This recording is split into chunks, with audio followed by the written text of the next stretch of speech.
आज हम बिल्कुल नया टॉपिक सीखेंगे तुम्हारे सिलेबस में, जैसे थियरम अभी तक हमने स्टेटमेंट देखे होंगे, पर थियरम को कैसे प्रूव करना है लॉजिकली वो हम सीखेंगे। और ये जो थियरम हम सीखेंगे वो तुम्हें 5 टाइम लिखना है और लर्न करना है। एग्ज़ाम के लिए मोस्ट इंपॉर्टेंट थियरम है ये थियरम 6.1। इसमें होता क्या है, थियरम 6.1 जब भी तुम्हें एग्ज़ाम में पूछेंगे 4 मार्क्स में पूछेंगे कंपलसरी, इस टाइप का थियरम। उसमें ये स्टेटमेंट दिया होगा, तुम्हें उसको प्रूव करना है।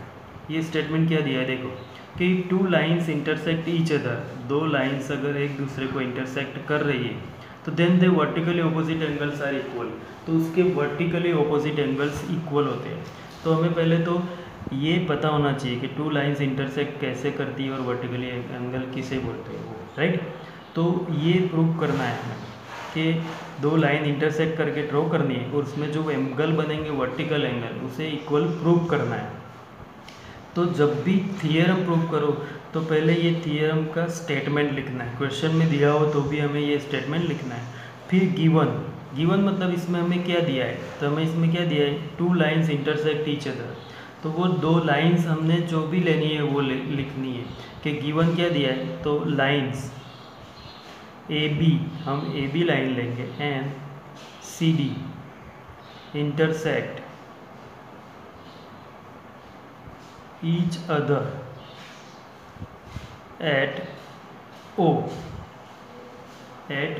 कहाँ पे इंटरसेक्ट करती है, तो हमने ये 2 लाइंस ले ली। देखो कि ये ए बी लाइन और ये सी डी लाइन कहाँ इंटरसेक्ट करती है, एट ओ। ये डायग्राम ड्रॉ कर दिया। अब ये लाइंस हमें दी है कि ये दोनों लाइंस इंटरसेक्ट करती है, तो इसकी वर्टिकली ऑपोजिट एंगल्स इक्वल हमें प्रूव करना है।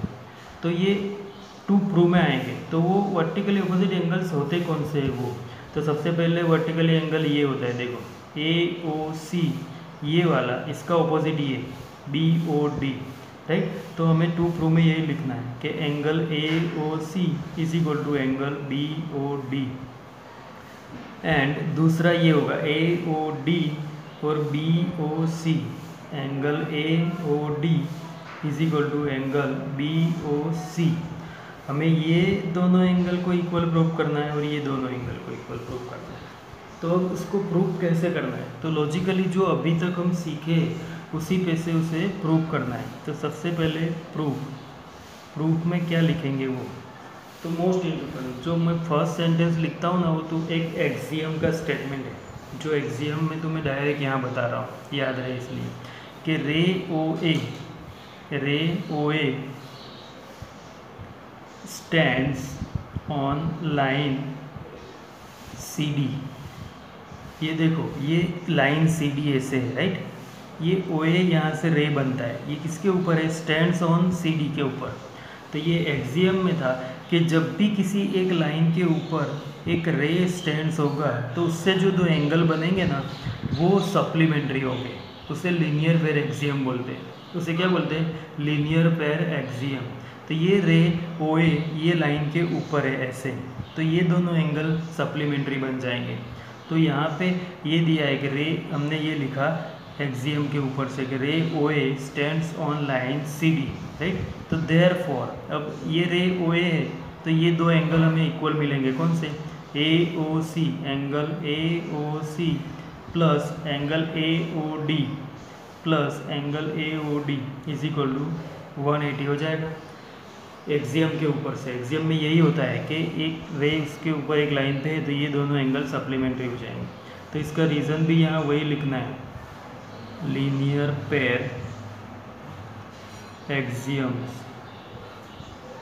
ये नंबर 1 दे देते हैं इसको। लीनियर पेयर एक्सियम से ये दोनों का टोटल कितना होगा, 180। ये लीनियर पेयर एक्सियम वो होता है कि जिसमें जो भी दिया होता है वो हमें राइट है मान ही लेना है। थियरम में जो होता है उसे प्रूव करना पड़ता है, एक्सियम का 100% राइट होता है, तो उसको यूज़ करके हम इसे प्रूव करेंगे।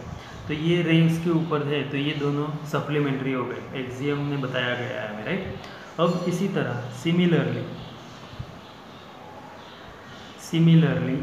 रे OD, ये देखो रे OB, अरे ये OD लो, OB लो, पहले OD लेते हैं, रे OD ये इस साइड जाएगा, रे OD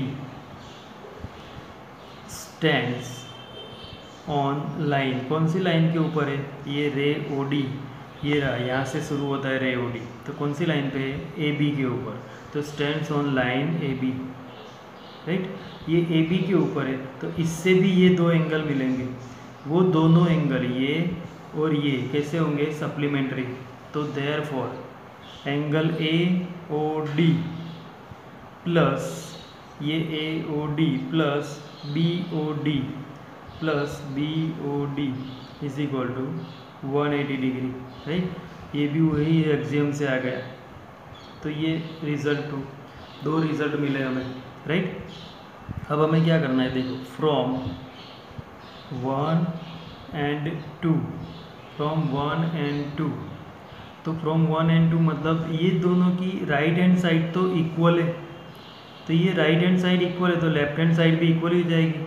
तो therefore from 1 and 2 angle A O C plus angle A O D is equal to angle A O D plus angle B O D, ये और ये इक्वल हो गए, ये दोनों इक्वल थे राइट हैंड साइड में।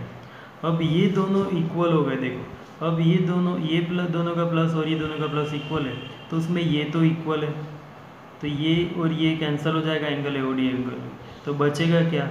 Angle A O C is equal to angle B O D. तो एंगल ए ओ सी मतलब ये हो गया और बी ओ डी मतलब ये हो गया, जो हमें फर्स्ट प्रूव करना था, राइट। तो ये हमने प्रूव कर दिया कि वर्टिकली ऑपोजिट एंगल इक्वल होते हैं, राइट। तो ये एक ही प्रूव करना है, दूसरा जो प्रूव करना है वो हमें डायरेक्ट लिख देना है। तो ये वर्टिकली ऑपोजिट एंगल प्रूव हो गया। फिर ऐसे लिख देना है कि सिमिलरली, एग्जाम में भी यही लिखना है, similarly it can be proved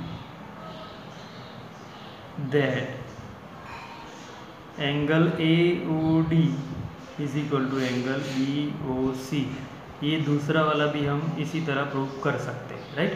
तो ये प्रूव करने वाली मेथड सिंपल और इजी, ऐसे डायग्राम ड्रॉ करके तुम्हें दोनों 180 सप्लीमेंट्री लिनियर पेयर बनाते हैं वो मेथड यूज़ करनी है। तो ये प्रूफ हो गया कि ये दोनों, ये और ये दोनों एंगल कैसे होते हैं? Equal, vertically opposite angle equal. तो इसको 5 टाइम लिख के लर्न करना है थियरम, हर टेस्ट में ये थियरम मैं तो पूछूंगा ये लेसन के, राइट। तो ये थियरम 6.1 स्टेटमेंट लिखना है, फिर ये प्रूफ टू प्रूव गिवन और ये प्रूफ वो याद रखना है सब, कि मेथड याद रखनी है कि कैसे थियरम को प्रूव करते। तुम्हारे लिए ये फर्स्ट टाइम है, इसलिए ध्यान से डाउट हो तो मुझे पूछ लेना है, ओके। तो ये था थियरम 6.1। अब देखो एक्सरसाइज 6.1 स्टार्ट करते हैं। तो अभी तक जो सीखे वो रूल्स यूज़ करके इसमें इसको सॉल्व करना है। तो एक्सरसाइज 6.1 में फर्स्ट क्वेश्चन है, in the given figure lines A B and C D intersect at O. ये लाइन ए बी और ये लाइन सी डी इंटरसेक्ट कहाँ करती है? ओ पे। ये हमें क्वेश्चन में दिया है। A O C plus B O E is equal to 70। ये ए ओ सी और बी ओ ई, ये एंगल प्लस ये एंगल, ये दोनों का टोटल कितना दिया है? 70 डिग्री दिया है। कितना दिया है? 70 डिग्री।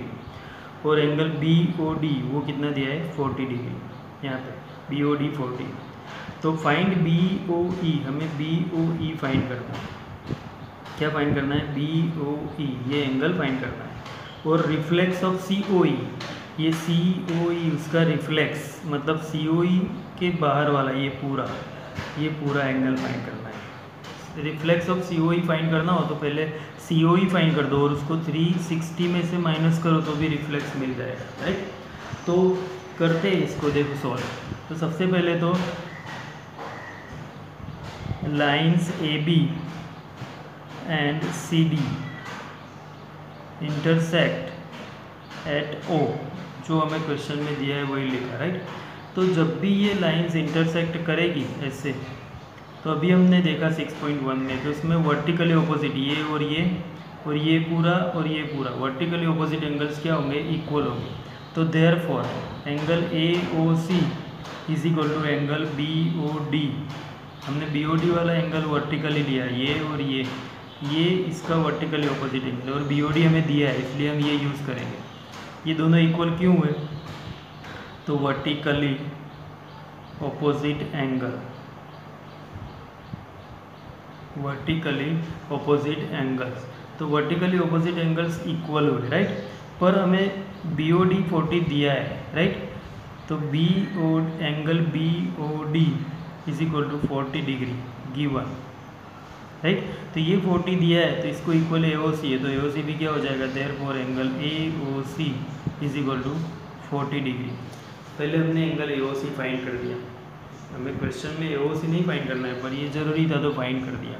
अब AOC और BOE हमें दिया है, क्या दिया है, angle AOC plus angle BOE is equal to 70 degree दिया है क्वेश्चन में, इसीलिए हमने ये फाइंड किया। पहले इसकी वैल्यू यहाँ रखो तो BOE मिल जाएगा, राइट। तो देखो AOC की वैल्यू रख देते हैं, ये 40 plus angle BOE is equal to 70 degree, तो angle BOE is equal to क्या होगा, तो 70 minus 40 is equal to 30 degree, तो therefore angle BOE is equal to 30 degree. ये एक जो हमें फाइंड करना था BOE 30 डिग्री मिल गया, राइट। BOE ये 30 डिग्री हमें मिल गया, राइट। अब हमें रिफ्लेक्स ऑफ COE फाइंड करना है, क्या फाइंड करना है, रिफ्लेक्स ऑफ COE, उसका रिफ्लेक्स एंगल फाइंड करना है। तो रिफ्लेक्स एंगल फाइंड करना है तो सबसे पहले तो देखो DOE जो है, DOE ये दोनों हमें मिल जाएंगे, कितने मिल जाएंगे, ये 30 फाइंड किया तो 40 प्लस 30 ये 70 हो जाएगा, राइट, ये 70 हो जाएगा। फिर COE, तो COE इज इक्वल टू क्या होता है, देखो COE reflex of COE is equal to क्या होगा, तो COD, ये पूरा COD मतलब ये स्ट्रेट लाइन और ये दोनों का प्लस, ये पूरा मिल जाएगा ऐसे। तो COD तो 180 होता है स्ट्रेट लाइन, और ये दोनों को हम पहले फाइंड कर देंगे तो दोनों का प्लस कर देंगे तो वो हमें मिल जाएगा। देखो तो सबसे पहले वही करते हैं कि angle BOD and angle BOE, BOD and BOE are adjacent angle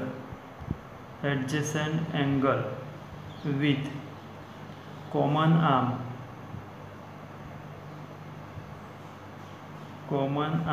रे OB। इसका कॉमन आर्म कौन सा है, रे OB। देखो ये रे OB, ये दोनों एंगल एडजेसेंट हो गए, उसका कॉमन आर्म ये OAB हो गया, तो ये दोनों का प्लस करेंगे, हम क्या करेंगे, प्लस करेंगे। तो देयरफॉर क्या हो गया, angle DOE is equal to, ये एंगल DOE मतलब ये पूरा एंगल इज इक्वल टू ये दोनों का प्लस, राइट। तो वही लिखेंगे कि एंगल BOD प्लस क्या हो जाएगा, angle BOE is equal to 40, ये 40 और ये 30 हमने फाइंड किया इज इक्वल टू 70 डिग्री, ये हो गया 70 डिग्री, राइट।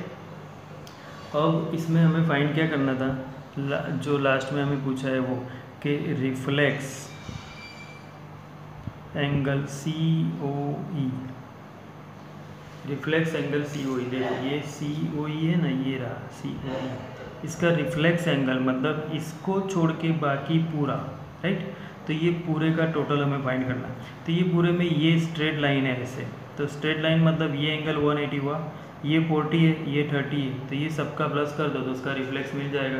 तो वही करना है कि COD, पहले तो क्या करेंगे, COD एंगल COD जो स्ट्रेट एंगल है जो 180 होता है, plus angle DOE, angle DOE जो अभी हमने फाइंड किया, तो COD 180 होता है और ये 70 हमने फाइंड किया, तो टोटल कितना हो गया, 180 प्लस 70 250, तो ये 250 डिग्री, ये रिफ्लेक्स ऑफ COE हो गया, राइट।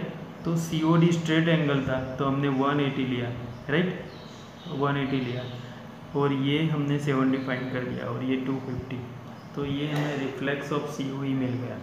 तो ये सारे सम थोड़े कॉम्प्लिकेटेड लगेंगे तुम्हें, पर डायग्राम ध्यान से समझ लोगे और थियरी तो कोई प्रॉब्लम नहीं होगी, ठीक है। आज के लिए इतना रखते हैं, याद रखना ये सम में पहले हमने ये और ये वर्टिकली ऑपोजिट एंगल को इक्वल प्रूफ करके इसको फाइंड कर दिया, तो ये और ये दोनों का 70 दिया था, उसमें से ये 40 माइनस करके ये 30 फाइंड कर दिया, फिर ये पूरा हमें फाइंड करना है इसका रिफ्लेक्स। तो ये स्ट्रेट एंगल 180 होता है और ये 70 प्लस करके 250, राइट। तो ये थियरम्स 5 टाइम लिख के कंप्लीट कर दो 6.1, और ये जो सम है वो 2 टाइम कंपलसरी करो और अच्छे से करो कि समझ में आ जाए। ओके, आज इतना रखते हैं।